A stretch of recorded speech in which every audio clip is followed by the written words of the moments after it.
Halo, aneh kan jemaah se-Indonesia tertidi jemaah basugan. Dengarkan orang se-Indonesia raya tercinta. Walaupun orang Islam jadi pejabat semua, agama tidak diwariskan kepada pejabat. Makanya saya juga ingatkan kepada kiai-kiai NU, jangan semuanya ngajar jabatan, rusak nanti NU-nya. Jangan semuanya ngajar tambang sama kekayaan, rusak oleh NU. Walaupun orang Islam ini kaya semua, agama tidak diwariskan kepada orang kaya, tapi Islam diwariskan kepada orang yang berilmu, karena ulama merupakan paulis para nabi. Ini penting untuk kita garis bawahi. Buat anak-anak muda juga saya ingin ingatkan, jangan punya karakter katrolan, menggantungkan diri kepada kemuliaan nasab. Nggak boleh itu. Nabi nggak mengajarkan demikian. Laisal fata mayyaqulu kana abi walakinnal fata mayyaquluha anaza. Bukanlah anak muda itu yang membangga-banggakan bapaknya. Nih bapak gue nih bakku nih. Kayaknya yang nyebut-nyebut baknya. Anak muda yang hebat itu. Walakinnal fata mayyaquluha anada. Tapi anak muda yang hebat yang berkata, inilah karya saya. Aneh kan jemugan yang malah gak jemuk pangkat nunduk nih dia. Kadang-kadang begini Bapak Ibu, mungkin jadi jenderal Pak, amal mati lupa ke jemung. Percayalah Pak, lupa ke jemung, siapa yang ingat tuh. Cuman anak Bapak Ibu nih soleh-solehah, jadi jemung bermanfaat, kenang jemung. Jadi menteri misalnya tapi soleh, kenang jemung, itu menteri yang jujur dulu. Tapi yang korupsi, oi, si pulang ke keluarga itu ya tangkap KPK. Jadi omongan 7 turunan busok, tulang hancur Bapak Ibu masih kata jemur. Makanya didik anak-anak kita biar menjadi anak yang solih dan solihah. Ini penting, mengarahkan anak-anak kita untuk menjadi anak yang pintar sekaligus benar. Jadi apapun dia akan bermanfaat. Kami adalah Laskar Sabilillah, pecinta Wali Songo dan para anbiya, pewaris peradaban Islam di Nusantara hingga berkibar bangsa Indonesia. Khususnya sahibul hajah, yakni Bapak Mas Duki dan Khairun Nisa, Ibu Khairun Nisa, yang hari ini mengumpulkan kita semua untuk ngaji, mendengarkan nasihat. Atas syukurnya beliau dan keluarga telah dikhitannya, yakni anak kita M-nya ini Muhammad Samsul Mu'arif. Kita doakan anak kita ini dijadikan anak yang bertakwa kepada Allah, anak yang soleh, yakni yang berbakti kepada kedua orang tuanya, anak yang berilmu dan bermanfaat, yang ilmunya dan kemanfaatannya tidak hanya untuk dirinya sendiri, tapi juga untuk keluarganya, karib kerabat tetangga sekitarnya, bahkan untuk bangsa dan negaranya. Allahumma amin, amin ya rabbal alamin. Selanjutnya bapak-bapak dan ibu-ibu jamaah undangan walimatul khitan yang sangat saya hormati, apa kabar Bapak Ibu, sehat? Ngapa Bapak Ibu ini lo lesunian ya? Belum sarapan? Belum rupanya. Pagi ge acara di sini Pak ya.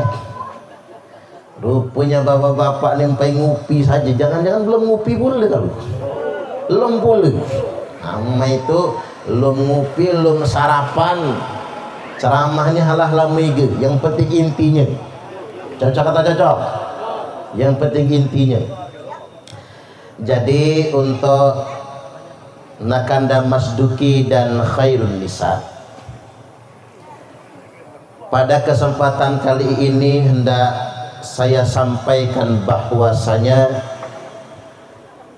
Rasulullah sallallahu alaihi wasallam telah bersabda, al-khitanu sunnatul lirrijal wa makramatun lin nisa. Al-khitanu sunnatun, khitan itu sunnah. Sunnatun di sini bukan dalam pengertian kategori hukum fikih. Kalau kategori hukum fikih, sunnah itu dikerjakan dapat pahala, ditinggalkan tidak apa-apa. Tapi sunnah di sini maknanya adalah ketetapan wajib. Al-khitanu sunnatun, khitan itu adalah ketetapan wajib. Lirijal, untuk laki-laki.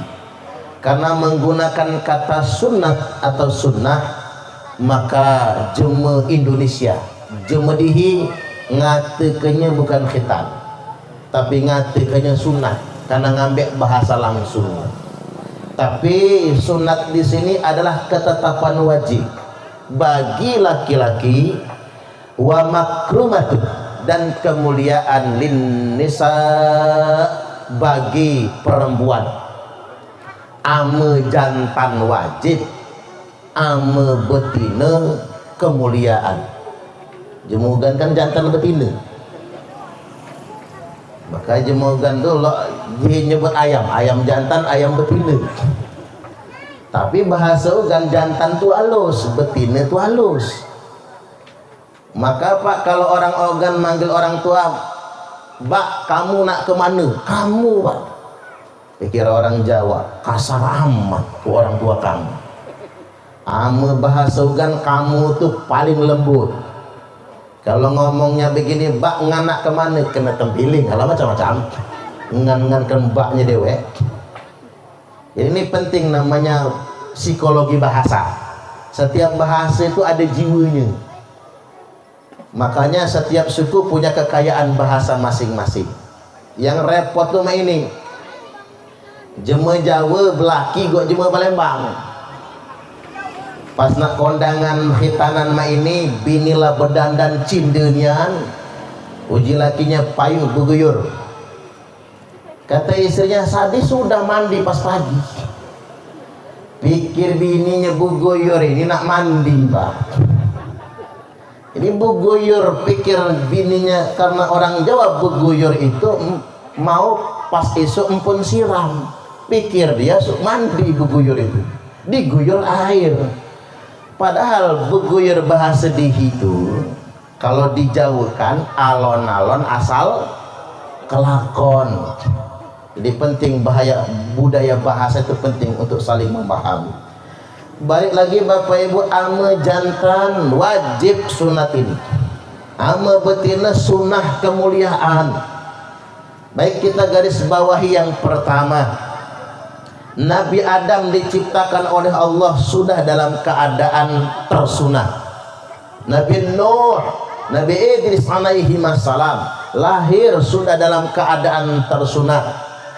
Maka kadang-kadang Allah sengaja menakdirkan ada bayi yang lahir, begitu keluar sudah dalam keadaan tersunat, karena Allah ingin membuktikan dulu para nabi pun lahir dalam keadaan tersunat. Yang lahir dalam keadaan dalam tanda kutip, dan bahasa di itu kulub ya Pak, bahasa di kasarkan kulub nih. Yang lahirnya kulub itu sejak zaman Nabi Ibrahim ke sini. Makanya manusia pertama yang Allah perintahkan untuk khitan adalah Khalilullah Nabi Ibrahim alaihi salam. Ikhtatana, ini hadis sahih Bukhari Muslim, ini sahih muttafaqun alaih, sahih kelas 1. Ikhtatana Ibrahim alaihi salam wa huwa ibnu 80 sanatan bil qadum. Ikhtatana, nyunat dirinya sendiri, nyunat awake dhewe, nyunat suhangan. Dek de pakai dokter, nggak pakai mantri, nggak dibantu tabib atau dukun. nyunat dirinya sendiri. Nabi Ibrahim alaihi salam wa huwa ibnu tamanina sanah, ketika itu beliau usianya 80 tahun. Aku nak ngina, iya 80 di sini ngacung Pak. Amu ada nak ngina kudai. Unggang-unggang yang 80 tahun. Itu bahkan dalam hadis yang lain dikatakan ba'da tamanina sanah. Di hadis yang lain dikatakan setelah 80. Berarti ada riwayat yang menyebutkan Nabi Ibrahim itu sunat umur 83 tahun. Sunatnya bil qadum, sunatnya tidak pakai gunting, dia pakai silet sembilu, sunatnya pakai kampak. Ini kampak Wiro Sableng 212 itu Pak. Mana caranya? Nabi Ibrahim diperintahkan untuk sunat.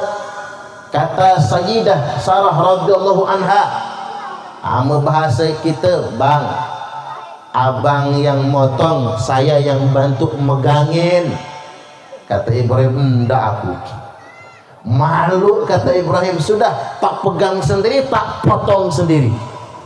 Nabi Ibrahim nyumput biar gak ada yang lihat, ditempel di batu ancang-ancang, baca bismillah, ting. Aku khawatir ame meleset Pak. Kalau tekicul ama tekicul nyelibau kan, dihina tak kata pakai nyelibau pedang lu, ama nyelibau dah menjadi amo jadi anak zaman menaik kelar hidup lo.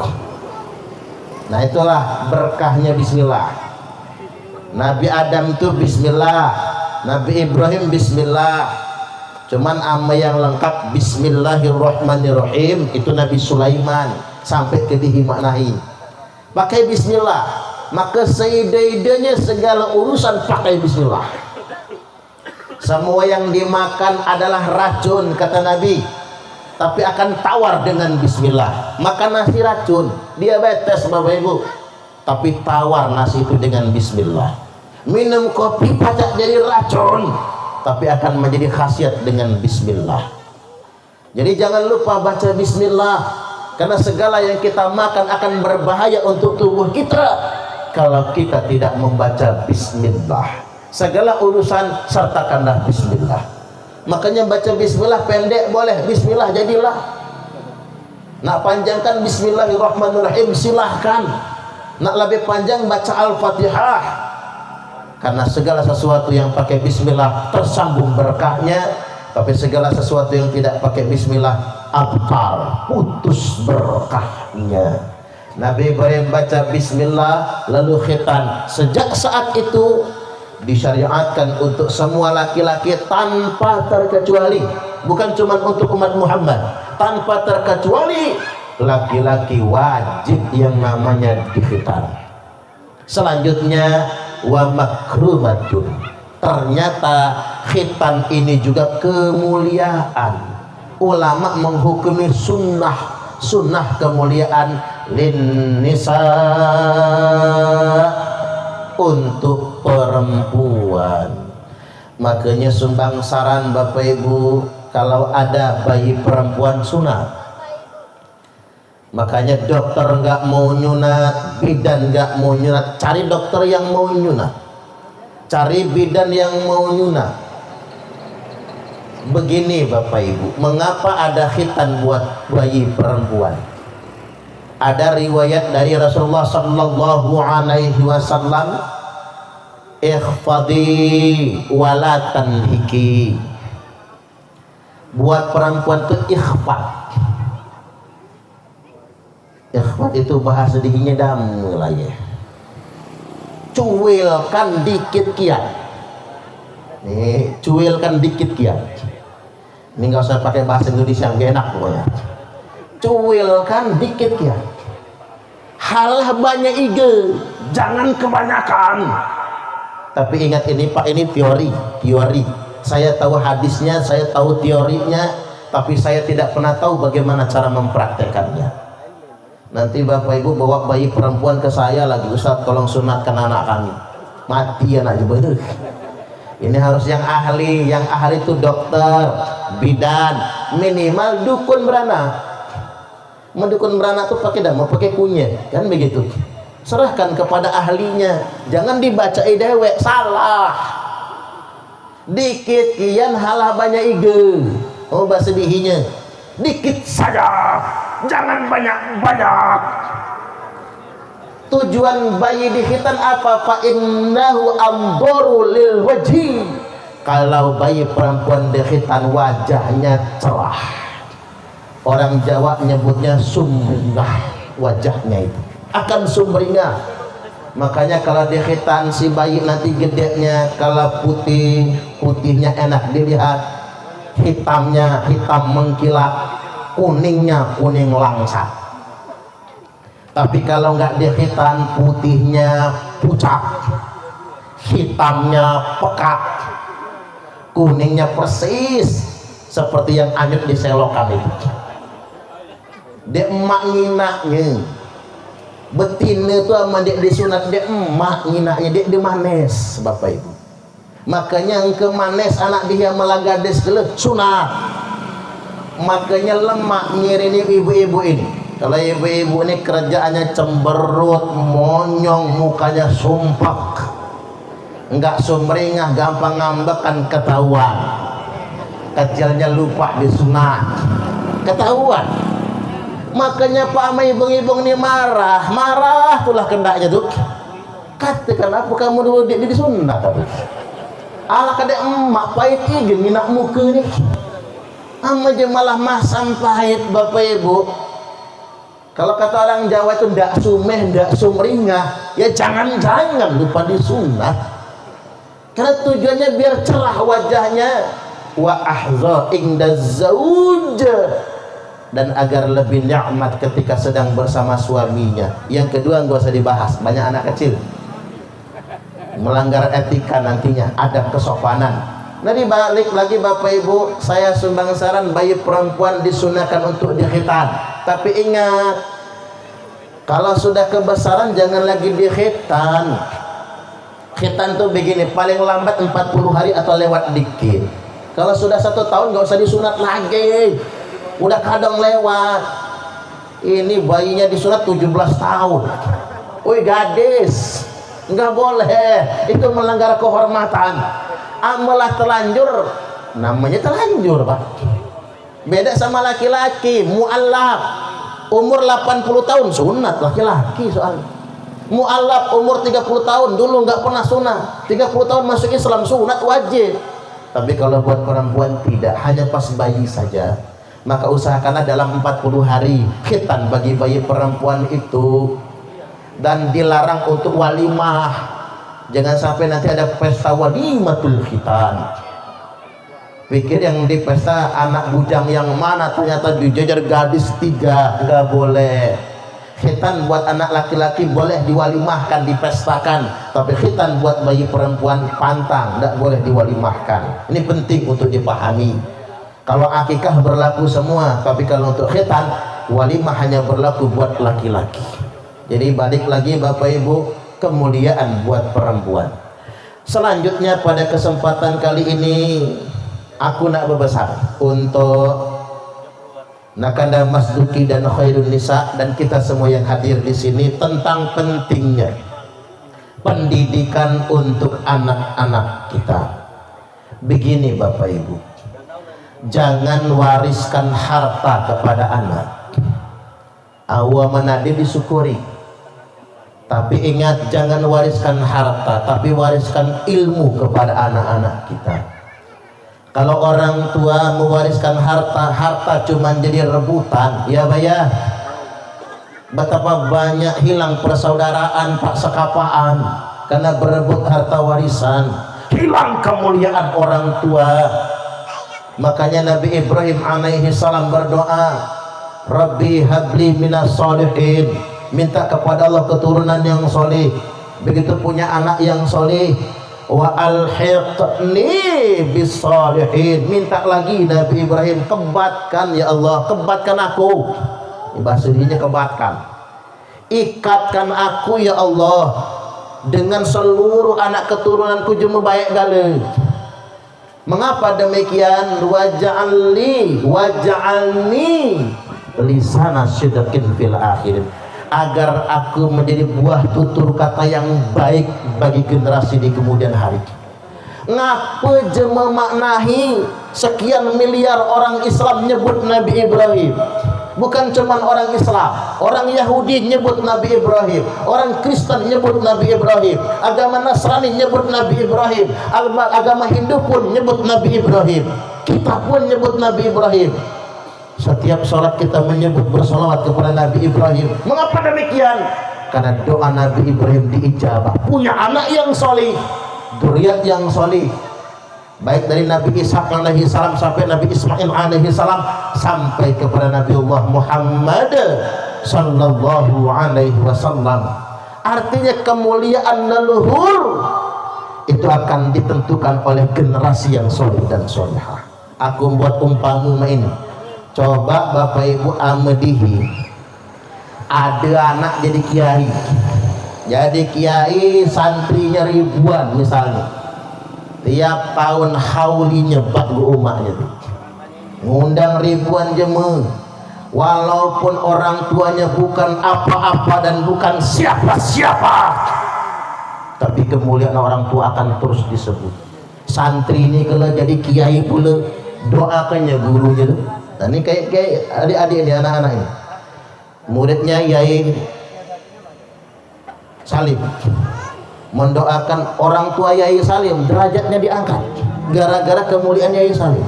Nanti anak-anak ini kalau jadi kiai pula nih Pak, Allahumma amin, Yai Salim doakannya, Mbak Yai Salim sebutkannya dulu terus itu.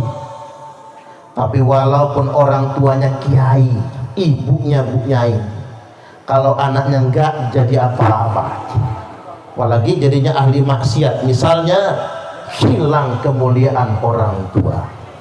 Makanya dari itu Bapak Ibu, punya anak yang soleh dan soleha itu adalah kemuliaan bagi orang tuanya. Kita harus mendidik anak-anak kita agar menjadi anak yang soleh dan solehah. Allahumma amin, amin ya rabbal alamin. Soalnya begini Bapak Ibu, tantangan zaman ini sungguh luar biasa. Mengapa sedemikian rupa? Karena narkoba merajalela. Kalau dulu kita ngomong narkoba itu jauh nunjuknya di situ, tapi sekarang narkoba mengintai di rumah-rumah kita. Belum lagi pergaulan bebas. Ini gara-gara HP nih Pak. Ini sangat mengkhawatirkan sekali. Makanya sumbangsaran masukkan anak kita ke pesantren, karena di pesantren nggak boleh bawa HP ini. Masukin ke pesantren, dia ngapal Quran Bapak Ibu, ngapal kitab, dibekali ilmu pengetahuan. Walaupun orang Islam ini kaya semua, agama belum tentu terjaga.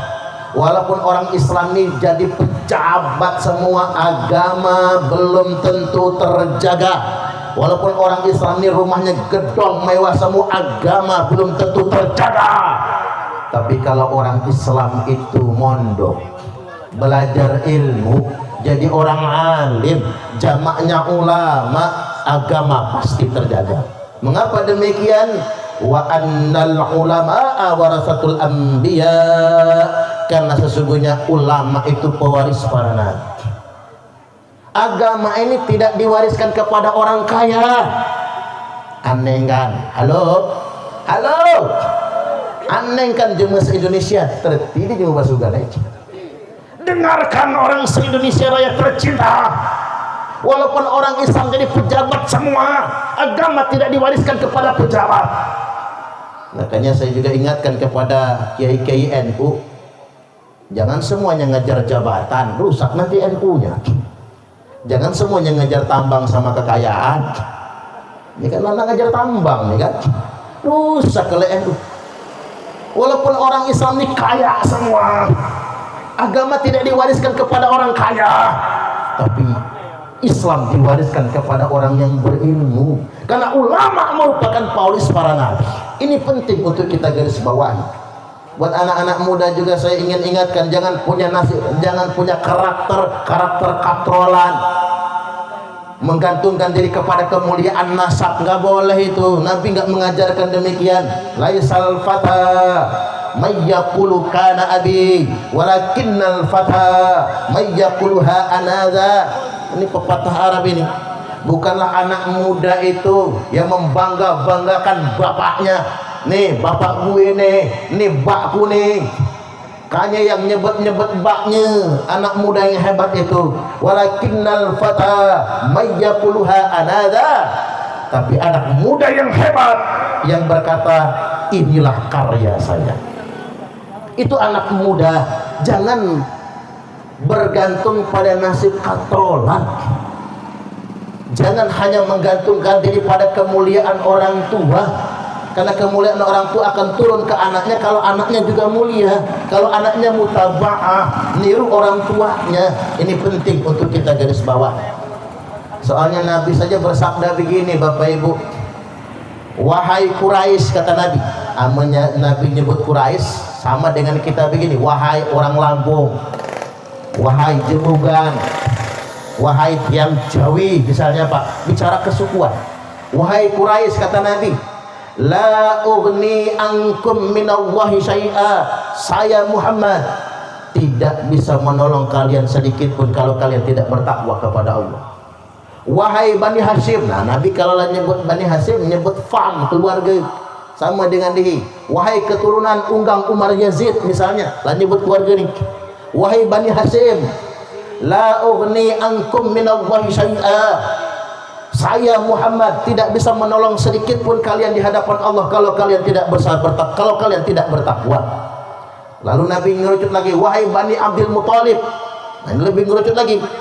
Wahai keturunan Unggang Abdul Muthalib. Bahasa ini pemamangan, peibungan, pebibian, nakan-nakan, keturunan segala sepupu dan bahading anak buah. Anak Unggang Abdul Muthalib, puji Nabi. Pacak puluh Nabi basugan nih. Wahai anak-anak Unggang Abdul Muthalib, la ughni ankum minallahi syai'a. Aku Muhammad dek pacak, dek tahu nulungi kamu hang. Ama kamu hang dek takwa kepada Allah. Ya terti basugan yang dek terti untaklah. Ini anak Unggang dewe, ding bahading dewe dek tulunginya dari Nabi yang menjabat takwa. Lebih masuk lagi Nabi. Ini buat dia yang gambarkan cucu Nabi itu. Oh, ini dalam darah aneh nih, mengalir darah Rasulullah. Ya Fatimah, wahai Fatimah, la ughni anki minallahi syai'a. Wahai Fatimah, ini anak dewe ini Pak. Anak kesayangan nih. Aku bangan Fatimah.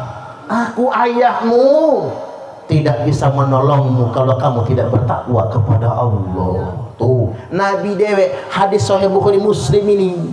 Makanya Bapak Ibu, buat anak-anak muda, jangan bergantung pada nasib katrolan. Jadilah diri sendiri dan berkarya, berilmu yang bermanfaat. Yakinlah orang yang berilmu akan dimuliakan oleh Allah Ta'ala. Allahumma amin, amin ya rabbal alamin.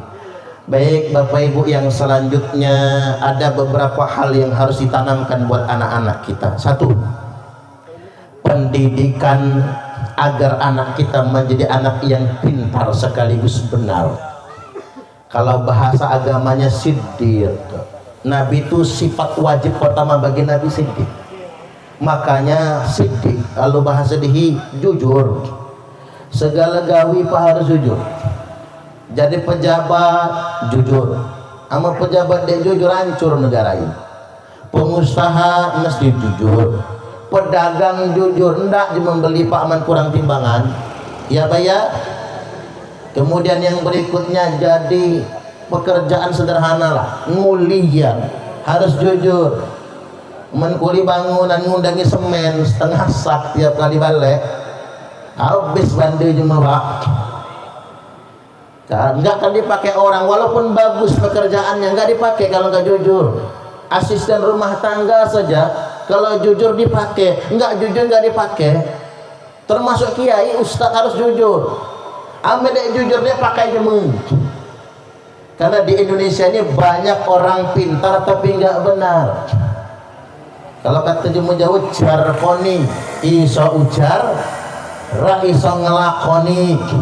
Pintar mah pintar, tapi kelakuannya nggak benar. Ame jeme bange dia benar masih mending lah. Orang goblok nggak benar masih mending, paling banter maling kotak amal. Jadi ame di Suban, di Merpen, di Merbau Mataram ini ame ada masjid galak langit kotak amal pasti gawi juga bangun. Ame jemaah calak dia mungkin maling di masjid tuh, ya bayar dia mungkin bah. Ame jemaah calak dia mungkin maling di masjid, tapi itu gawi juga bangun. Ame jemaah bangun itu berangkat ke masjid bawa sendal jepit, pulangnya bawa sendal kulit, pasti bangun maling di masjid. Tapi yang jemaah calak orang pintar hancur negara ini. Calak ini pak. Makanya kita ini Bapak Ibu ingat mahi, korupsi timah itu berapa triliun? 300 triliun. Kalau kebanyakan duit tuh. Oh yang mau dibelikan sebelah tenggelam Lampung ini kok sebelah tuh. Al kebanyaknya 300 triliun itu. Gawi siapa itu? Gawi jemaah calak gale. Kerjaan orang pintar itu. Kalau orang goblok nggak bisa. Makanya Indonesia ini buat revolusi mental buat Presiden Jokowi, Pak Presiden Prabowo. Fokus kita ciptakan generasi yang pintar sekaligus benar. Nggak perlu pintar-pintar amat itu. Kita sesuaikan saja dengan kebutuhan. Yang penting jujurnya. Calak ige dia emak ngakali dihi dia pak. Kamu calak ige. Sedang-sedang saja yang penting manfaat. Khairun nas anfa'uhum linnas. Sebaik-baik manusia adalah yang bermanfaat buat sesama umat manusia. Itu yang ingin kita dapatkan Bapak Ibu. Jadi sekali lagi kita dihadapkan dengan fenomena banyak orang pintar tapi tidak benar. Maka kewajiban kita mendidik putra putri kita agar menjadi anak-anak yang pintar sekaligus benar. Aku aja hiumak cuman sikok tuh lah Bapak Ibu.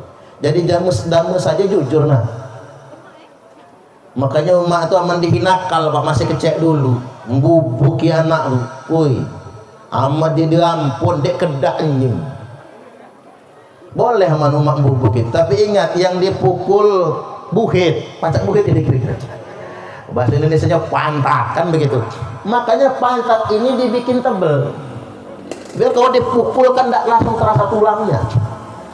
Makanya Bapak Ibu umat sama membubuki amma dihisare lah lama dihisare, amma dihi miskin lah lama dihi miskin, halaki naik aban di pucuk tunduk baik keteng. Woi ceramah umat tuh karena sambil membubuki bebekas pak sampai sekarang. Kalau kita miskin lah sudah lama kita miskin gak tumben jadi orang miskin. Amma dihisarna kalau kita susah na wisket bian yo susah na susah le nggak tumben jadi orang susah. Jangan heran dengan punya orang, jangan silau dengan milik orang, jangan lihat awan di atas nanti kesandung, lihat jempol kaki tundoi saja baik keteng. Koi pak ini luar biasa aneh kan jemugan yang malah gak jemu pangkat nunduk nih kan dia. Kadang-kadang begini Bapak Ibu, mungkin jadi jenderal pak, amal mati lupa ke jemeng. Percayalah pak, lupa ke jemeng, sampai ingat. Cuman anak Bapak Ibu nih soleh-solehah, jadi jemeng bermanfaat kenang jemeng. Jadi menteri misalnya, tapi soleh kenang jemeng itu menteri yang jujur dulu. Tapi yang korupsi, oi, si pulang ke keluarga itu ya tangkap KPK. Jadi omongan 7 turunan busok tulang hancur Bapak Ibu masih kata jemu. Makanya didik anak-anak kita biar menjadi anak yang solih dan solihah. Ini penting mengarahkan anak-anak kita untuk menjadi anak yang pintar sekaligus benar. Jadi apapun dia akan bermanfaat. Ini poin pertama. Poin yang kedua sholat. Nah ini penting. Murus sobiya bi sholati idza balagha sab'a sinin. Nabi itu simpel, gak muluk-muluk, gak tinggi-tinggi bahasanya. Perintahkan budak-budak nih sembahyang, sholat. Umurnya sudah sampai 7 tahun. Kan simpel. Makanya sumbang saran. khitan itu kalau bisa sebelum umur 7 tahun, itu yang paling bagus. Kalau orang Jawa, orang Ogan, kebiasaan khitan itu anak kelas 5 SD lah bersaige bah, lah nak tumbuh bulu, dia kayaknya sakitnya malunya yang luar biasa. Lemak jema Sunda, kalau orang Sunda Bapak Ibu, orang Jaseng 3 tahun disunat Pak. Makanya ponaan Kang Salaman di rumah itu kusunat umur 5 tahun pas Covid. Nah kebetulan ama sunat pas Covid itu lemah, ama jema bertanya sudah sunat sudah, ngapa dia ngundang-undang maaf pas Covid. Alhamdulillah tanya ndak sedekah Bapak Ibu, kadang-kadang tekor bulu halamu mau jemur tuh biar tekor asal kesohor. Kue putu buatan cek gaya, awak butuh banyak gaya. Makanya benar lah Pak Mas Duki ini pengajian kian lah, ngapa boleh ngundang lo jemur di hidi dusun tuh orkesan 3 malam, kebun balang terjual, kebun kawu tergadai. Itu namanya besar pasak, biar besar pasak daripada tiang, biar tekor asal kesohor tadi itu yang proporsional saja. Jadi umur di bawah 7 tahun itu paling afdal untuk disunat, karena umur 7 tahun anak-anak diperintahkan untuk sholat, berarti sudah diajari sebelumnya untuk sholat. Wa idza balagha 10 sinin, nah kalau anak-anak sudah berumur 10 tahun dia belum mau sholat, fadribuhu ilaiha, boleh gebuklah pantatnya, sebab ingat pantat haram hukumnya memukul pinggang ke atas. Makanya buat santri-santri kan kalau di pondok itu ada senioritas, ada santri baru masuk jangan dipukul, karena santri nggak berhak menghukum sesama santri. Kalau hukum marah Pak, santri ngukum sama santri pulang kamu. Kalau santri masih maling duit jajan temannya dimaafkan, santri masih ngintip masih dimaafkan, hal lagi ulang. Makanya mata kadang bintitan tuh kan, santri misalnya ngudut masih kita maafkan Pak. 100 kali ketahuan ngudut dalam pondok nggak apa-apa, masih kita bina. Yang tujuan kita dititipin anak itu kan buat dibina. Kalau gara-gara ngudut dia keluar kan berarti kita nggak siap membina. Tapi satu, kalau santri sudah menganiaya temannya, menganiaya juniornya, balik mati anak jemur. Kan orang tua nitipin anaknya biar selamat, bukan untuk dipukuli. Nah, ini pelajaran buat guru-guru asatid, jangan mukul itu pinggang ke atas, haram hukumnya. Bo aneh kan halah galak nyubit busung, biasa nyubit busung tuh kayaknya cuma lain bini ku dewe ngine anak ngapi ram busungnya nih lecu be umak lama bekasnya bu galak ngubit tuh. Jadi jangan nyubit perut, jangan nampar muka, haram, apalagi nempeling bala. Mohon maaf kalau guru, kalau ustadz sudah nempelin kepala santri, ninju kepala santri, dia nggak sayang berarti. Nggak boleh. Kalau tentara boleh, kemudian nempelin anak buah, latihan, nggak apa-apa. Celepak pilihnya kan, nggak masalah. Paling 2 kemungkinan itu Pak, pala prajurit yang sakit atau tangan komandan panas. Kadang-kadang begini, yang ditempelin biasa sekian, yang nempeling itu Pak sakit tangannya tuh. Jadi balik lagi Bapak Ibu, pendidikan mukul tuh nggak bagus. Kalaupun terpaksa tadi, anak dek galak sembahyang, tidak mau sholat, gebuk, tapi pantat sampai dia mau sholat. Kalau anak nggak sekolah dimarah, digebuk, nggak ada hadis. Kalau anak nggak ngerjain PR matematika dijewer, nggak ada hadisnya. Kalau anak mandi hujan dicipakan, nggak ada ayatnya. Tapi kalau anak nggak sholat, gebuk pantatnya gara-gara meninggalkan sholat sampai dia mau sholat. Tapi ingat, mbubuki mukul itu adalah upaya mentok terakhir. Aman dek ngatik lagi jalan, tahu gini bener. Tapi ingat, pendidikan yang nomor 1 bukan memukul Bapak Ibu, meneladani. Contoh, ma fil aba fil abna, apa yang ada pada bapaknya turun ke anaknya. Kalau kata jemu Jawa, nek bapak kalong anak kampret, nek bapak nyolong anak nyopet. Buah jatuh gak jauh dari pohonnya. Makanya kalau pengen punya anak yang ahli sholat, mbaknya mesti ngenjok contoh, umaknya mesti ngenjok contoh. Kalau bapak ibu ngasih contohnya nggak bener, anak ikut. Ketiban istrinya, ketiban mbaknya sembahyang subuh kesiangan, usalli fardhu subhi raka'ataini mustaqbilal qiblati qudaan lillahi ta'ala. Ngapa qudaan Pak? Jam 8 sembahyang subuh. Umaknya nyusul bininya, usalli fardhu subhi raka'ataini mustaqbilal qiblati, kesiangan lillahi ta'ala. Ngapa kesiangan, Bong? Hadim jam 10 sembahyang subuh nih. Mbak jam 8, anak umak jam 10, anaknya usalli fardhu subhi wal dhuhri wal asri wal maghribi wal isya'i kroyoan oplosan lillahi ta'ala. Hancur sholat. Lain lagi jemu kota. Apa kata jemu kota? Subuh maraton, zuhur ke salon, asar main badminton, maghrib mainin handphone, isya nonton sinetron, mati kena smackdownnya malaikat Israel. Jaga anak kita, pendidikan ibadah yang baik untuk mereka semua. Baik, yang ketiga Bapak Ibu, pendidikan akhlak moralitas.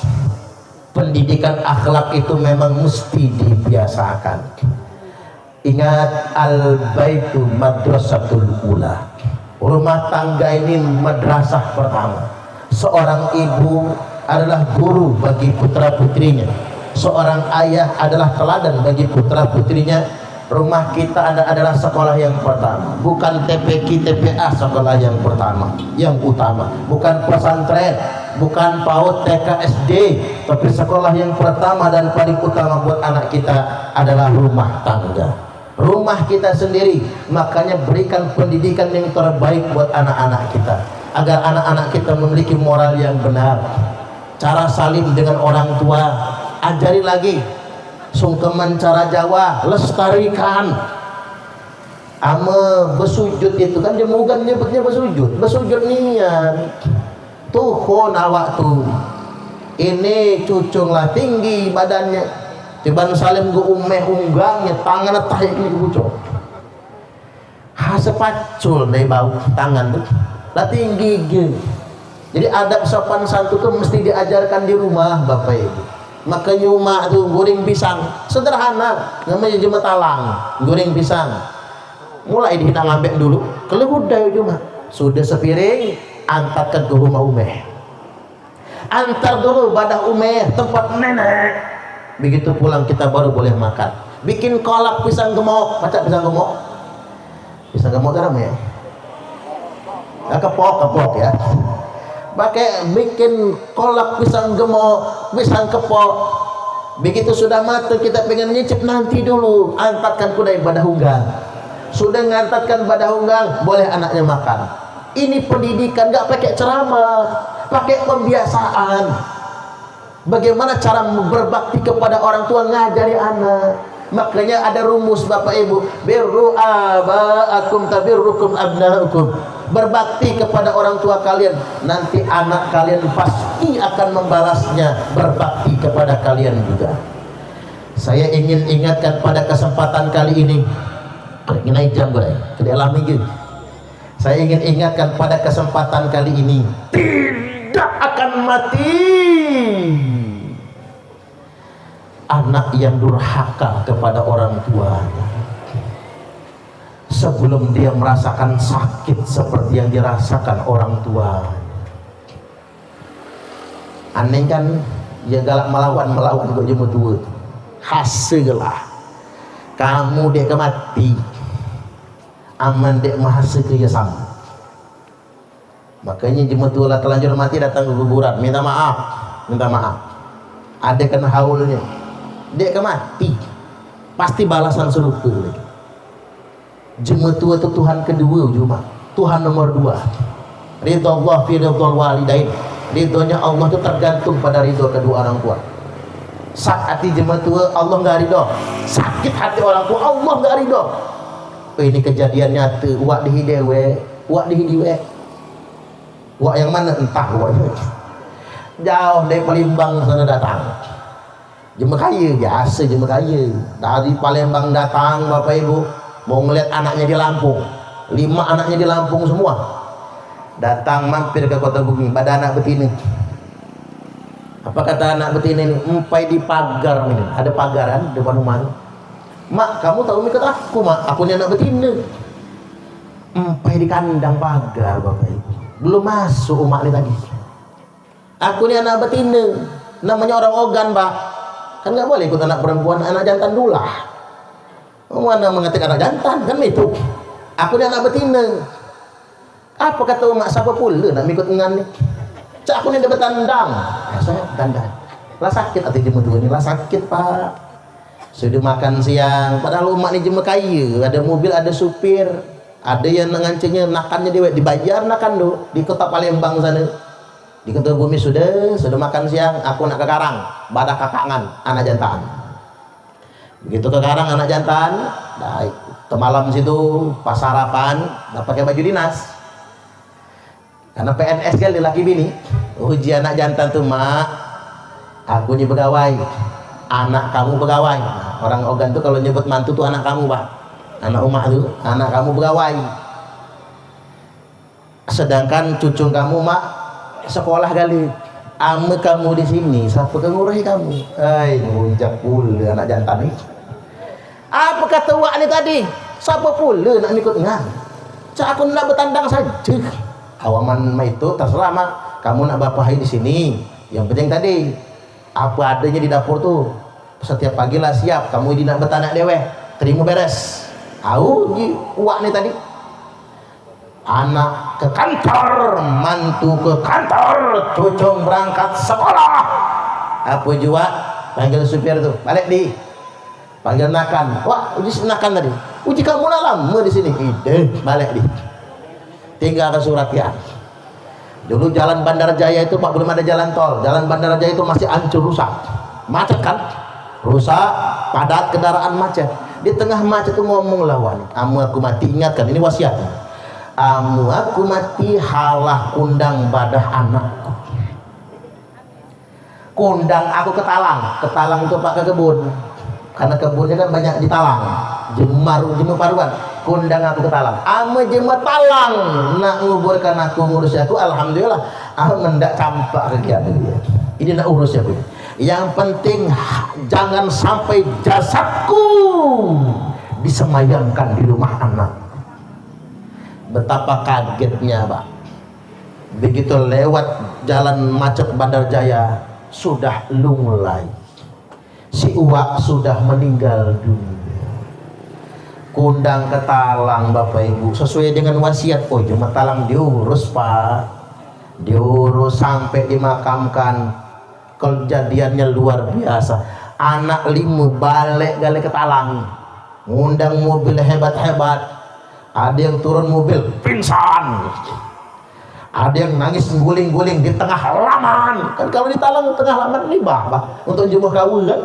Guling-guling tengah halaman. Ada yang menturkan pala ke dinding, untung dinding papan. Sama dinding semen pecah pala tuh. Jelenggur. Hei, rupanya ternyata Bapak Ibu, kalau orang tua meninggal anaknya nangis kayak kesetanan, kayak orang gila, bukan karena saking sayangnya dengan orang tua, saking menyesalnya. Apa enggak sempat berbakti dengan orang tua? Itu kan nyesal kan? Nyesal selalu datang kemudian, menyesal tidak pernah datang duluan. Ada deh nyesal dulu. Ada Pak. Cuma berjalan ada yang dulu, ada yang di belakang diburi. Yang dulu masuk siring. Yang dulu nyesal gua duluan kata dia. Cuman itulah yang nyesal dulu. Selain itu ngatik dia menyesal dulu. Nah ini terakhir ini pesan umat. Ame anak sari. Kulangi ame anak lemah ujuma. umat dia nak minta. Tapi anak sare umat nangis siang malam. Jadi terjemahkan gue deh, karena ada jauh di sini kan. Ne anaknya seneng, ne anaknya suki. Kalau anaknya kaya, ibu nggak pengen minta, ya bayar. Tapi yang medinjoi galak. Tapi hala tahu wai cuma tu bangga boleh anak ni. Mak masih ada duit, masih. Cukup ide mak, cukup. Tanya, kira-kira naik dikihim lagi apa ide nak al kebangganya budak. Menganjak umat tu hal lagi tanya, kihim ke kian. Awak sekolah tinggi-tinggi jadi sarjana tapi bangga. Untuk kenyebuyan namanya. Hal tanya, ada duit enjok umat. Namanya umat dek kan merepotkan anak. Sebaliknya cuma anak sare umat nangis siang malam. Kalau anak susah siang malam ibu menangis. Ngatik cuma baca ngalahkan jasa jemu tu ngatik. Kina lalaki ibu bapak-bapak ni bu. Ama belum nikah, oi bu berutut di depan ibu itu. Aku tidak bisa hidup tanpa kamu. Terimalah cintaku. Gayanya. Cuma namalah boleh pak ala himbit lah melahirkan 3 kali lah ala keriput. Bini masuk angin minta kekeki kena marah. Dia tahu je melusuh je. Kena marah bini. Makanya setulus-tulusnya laki bu masih tulus umat. Matulah pula bini pak. Setulus-tulusnya bini masih tulus umat kandung. Kinailah ya. Bapak-bapak lah tua stroke, bengek, asam urat, bocor kelep, prostat. Jadi kena rematik, berjalan saru tapi cerewet. Itulah payahnya jemugan ya. Awak anak tinggal mati tapi masih cerewet. Masih beringas ian. Bini telat membuat kopi kena marah. Bini telat ngambil aduk kena marah. Bini telat buat teh kena marah. Bini sambil ngadep teh itu pak. Oi, terbersit dalam batin ni kebila mati di masih kau. Kenyari cuma tulah. Makanya kadang-kadang ibu-ibu tu pak nangis lakinya mati tu di hati terdalam tu ngomong syukurlah gajah mati. Ini kenyari aku. Dan kinalah ibu-ibu itu yang ditinggal mati lakinya. Ama diajukan kawin lagi, wak dua laki lagi enggak gini.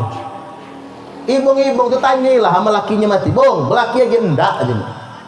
Ngapa uwak tu sama janda ibu sama janda ayu-ayu ya janda tu ndak berlaki lagi pak? Apa dia sayangi juga lakinya kanya? Tanyalah. Yuk ngapa ayu ndak berlaki lagi? Jehe kuapoknya bukan main pak. Jehe nian dia. Tegah laki lo itu kan. Ama berlaki juga kalau tak apa-apa. Makanya buat ibu-ibu uwak apalagi lah tu hal lagi oi berlaki lagi tu nyari. Mak jadi janda bapak ibu. Ada kebun sebidang jadilah. Ama belaki lagi bu. Ngurus jantan lagi. Nyari. Ama janda bu. Nak pengajian berangkat. Nak kondangan berangkat. Nak temalam badah keluarga baca. Tapi ama belaki dia tahu. Ada yang diurang. Makanya ama janda belaki gitu bangga namanya.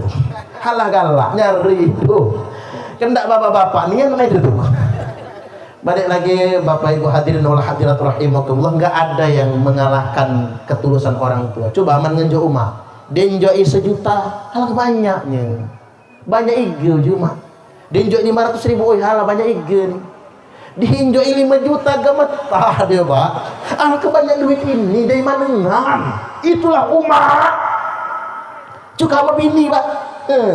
Denjoi 500.000, monyong. Cemberut kurang, dikasih 1 juta kurang, 5 juta kurang, 20 juta masih kurang. Itulah istri. Makanya tidak ada yang mengalahkan ketulusan seorang ibu. Maka perlakukan orang tuamu seperti raja, maka rezekimu pun akan seperti rezeki para raja. Tapi awas, kalau engkau memperlakukan orang tuamu seperti pembantu, maka rezekimu pun akan seperti rezeki pembantu. Capek nyarinya, tapi gak akan pernah cukup selama-lamanya. Itu ada Kiai Salim. Monggo murid silakan. Ini murid jenengan durhaka semua kalau jenengan enggak mau ke sini. Monggo.